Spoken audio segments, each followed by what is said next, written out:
Pemirsa, saat ini saya sedang berada di kegiatan Open House Bina Dharma University yang diselenggarakan di Aula Profesor Haji Bukhari Rahman, Universitas Bina Dharma dalam rangka kegiatan penandatanganan MOU dan kunjungan Perguruan Tinggi SMK Negeri 1 Panukal, SMK Negeri 1 Talang Ubi, SMK YPIP dengan Universitas Bina Dharma.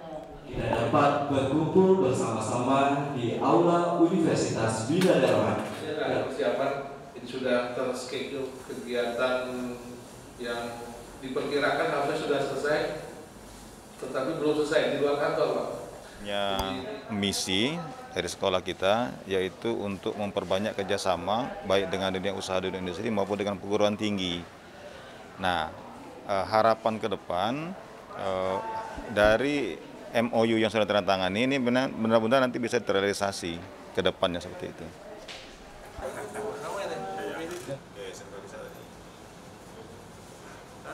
Semuanya aman, termasuk semua fasilitas dan melakukan akomodasi. Banyak yang belum siap ya, kita. Demikian berita kali ini, saya Rina Fatima dan segenap kru yang bertugas pamit undur diri. Terima kasih dan sampai jumpa.